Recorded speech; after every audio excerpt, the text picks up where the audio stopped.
Hey guys, welcome back. This is Reddit Revenge. I knew she was cheating on me the whole time, and the crazy part? She never had a clue that I knew. From day one, I played it cool like nothing was wrong. I smiled, I laughed, I listened to her stories, while in the back of my mind, I was piecing everything together like a puzzle. And the more pieces I found, the darker the picture became. But to explain how it got that far, I need to start at the beginning. When I first met her, it felt like fate. She was sharp, magnetic, and knew exactly how to pull me in. I told her straight up, I wasn't here to waste time. I wanted something real, something that could eventually lead to marriage. She agreed, said we should take things slow, build something solid. For a moment, I believed I had finally found someone on the same page as me. And for a while, it was perfect. Late-night conversations that felt endless, moments of effortless laughter, even meeting her mom who seemed to really like me. Everything was moving exactly the way I had always hoped it would. But here's the truth no one tells you. The calmest waters often hide the deepest storms. And little by little, I started noticing cracks. Tiny details that didn't make sense, moments she brushed off too quickly, stories that didn't add up. At first, I ignored them. I told myself not to overthink. But those cracks were only the beginning of a much bigger secret. At first, everything between us felt perfect. She laughed at my jokes, sent me sweet messages every morning, and always wanted to be around me. For a while, I honestly thought I'd found someone who could be the one. But slowly, little cracks started to show. She had this strange way of contradicting herself, telling me one thing one day and the complete opposite the next. I brushed it off at first, telling myself everyone has quirks and relationships require patience. But the biggest red flag? She couldn't stop talking about her ex. At first, it was always negative. How awful he was, how toxic he made her feel. She'd insist she was done with him, yet somehow his name slipped into every other conversation. I kept quiet, telling myself she just needed to vent. But deep down, something didn't feel right. One day while we were walking, she suddenly froze and pointed at a car in the distance. "That looks just like my ex's car," she said, almost under her breath. It was a family car, something a young single guy usually wouldn't be driving unless he had, well, a family. She quickly brushed it off with a laugh, but my mind didn't. The thought stuck with me like a splinter. I wanted to ask questions, to push for answers, but instead, I chose silence. Sometimes silence tells you more than words ever could. And in that silence, I started to notice every detail a little more closely. A week later, she told me she was going out with her friends. I didn't think twice about it. I wanted to trust her.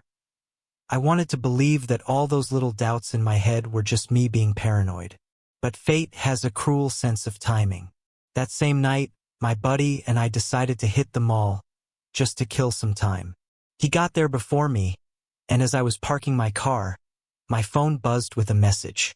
It was him. "Bro, isn't this your girl?"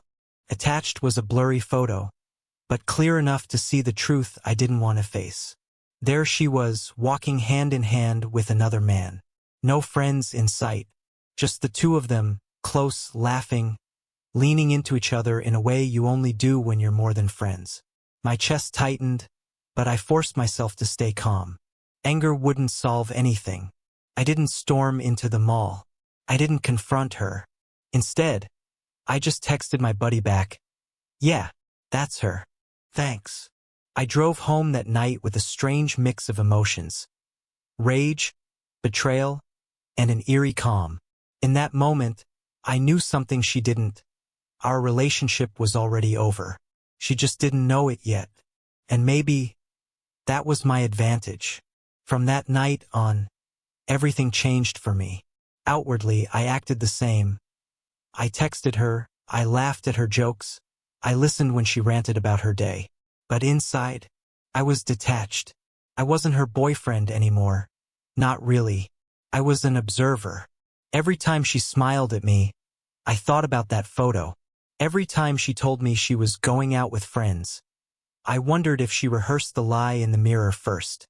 And yet, I never confronted her. Not once. That was my decision. I realized something powerful. When someone cheats, they usually expect a dramatic discovery. Screaming, fighting, tears, chaos. But silence? Silence is torture. So I gave her nothing. No accusations, no suspicion. Just calm, cold patience. And the more I played my role, the more cracks I saw in hers. She would slip up, mixing up details about her night, texting slower than usual, sometimes looking at me like she was scared I'd caught on. But I hadn't caught her. I had known all along. That was the difference.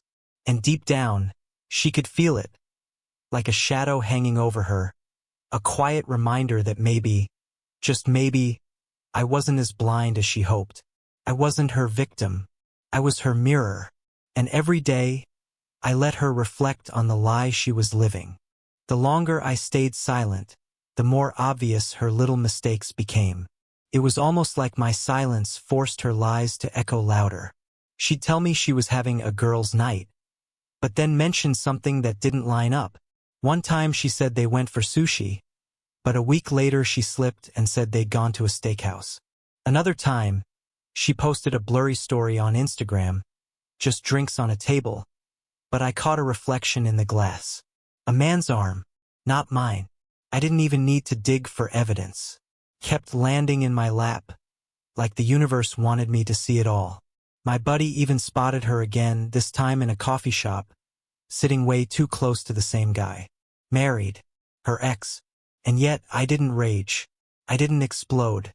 I just took notes in my head. Piece by piece, her carefully crafted mask started slipping. What made it almost surreal was how normal she acted around me. She'd laugh.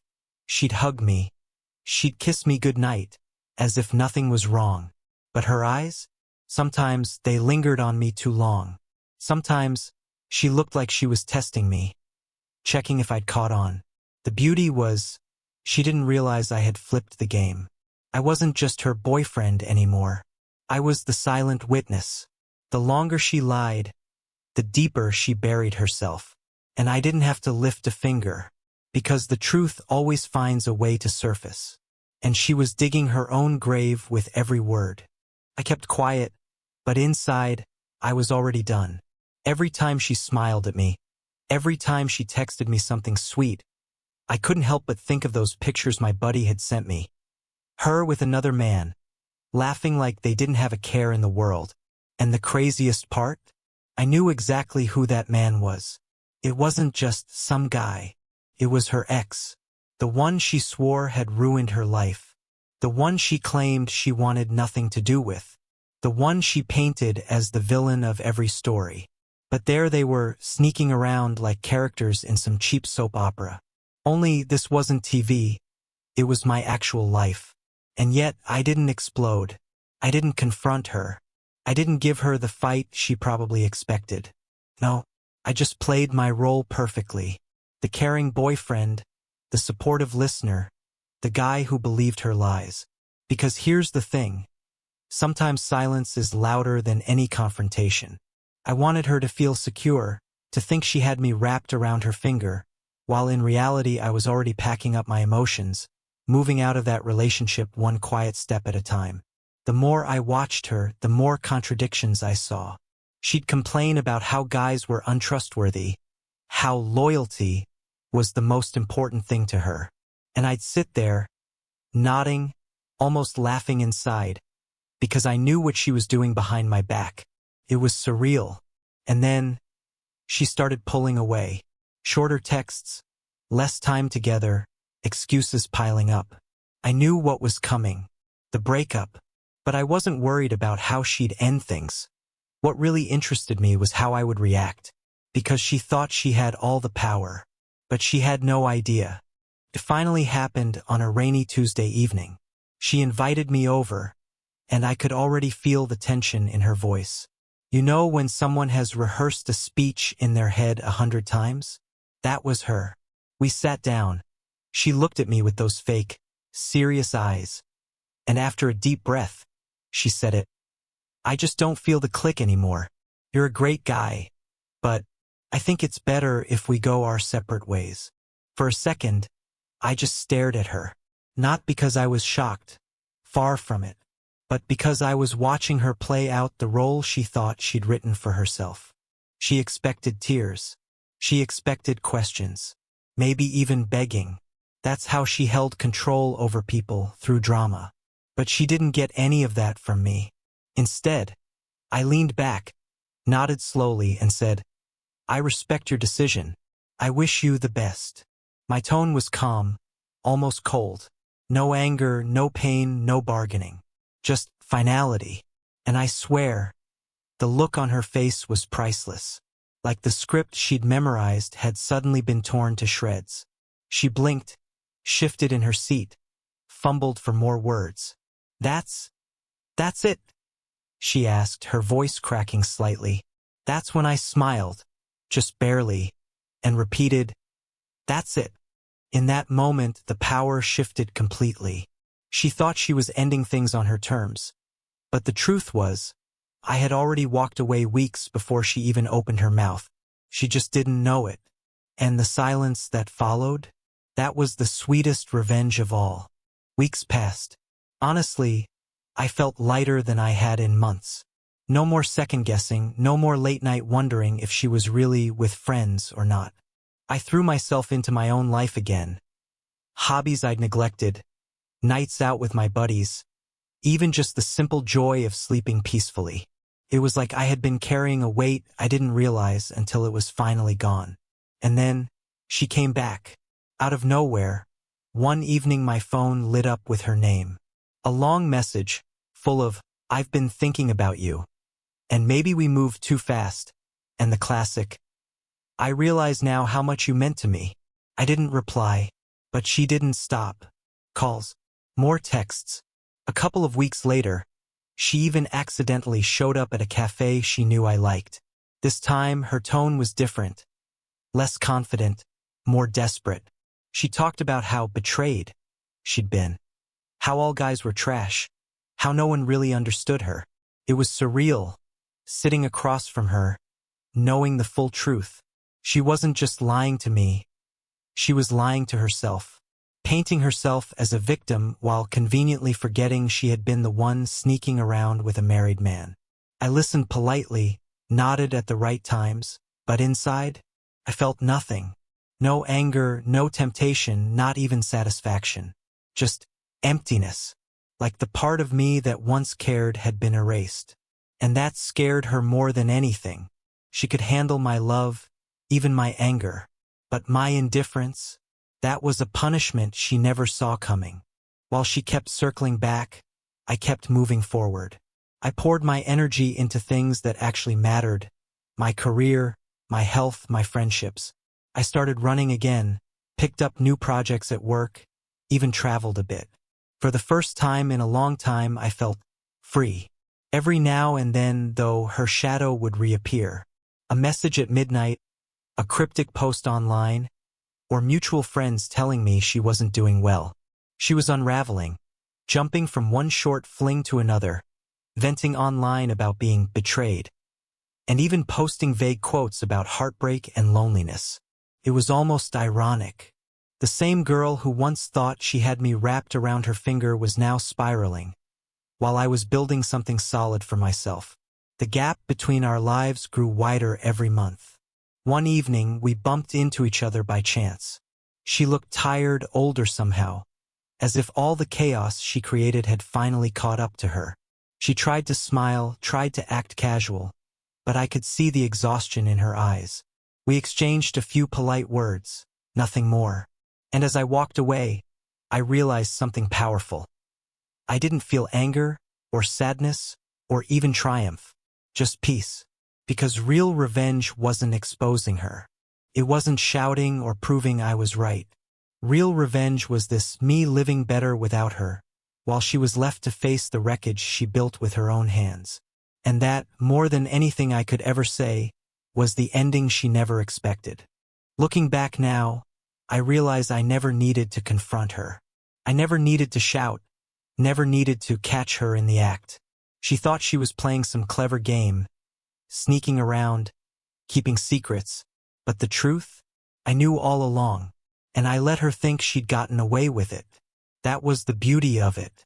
She will never know how much I saw, how much I understood. She'll spend the rest of her life believing I was just another guy she outsmarted, when in reality I was already gone. Mentally, emotionally, long before she ended it. That's the kind of revenge nobody talks about. Not dramatic, not loud, not messy. Just quiet, just moving on. Because the best revenge isn't exposing them, or humiliating them, or even making them regret. The best revenge is indifference. The best revenge is happiness without them. And that's where I am today. I'm in a good place. I have peace. I have freedom. I have a life that doesn't revolve around secrets or lies. She's probably still chasing the same ghosts, still stuck in that endless loop. But me, I broke free. So if you ever find yourself in the same position, remember this. You don't always have to fight back. Sometimes the most powerful move is simply walking away and never looking back.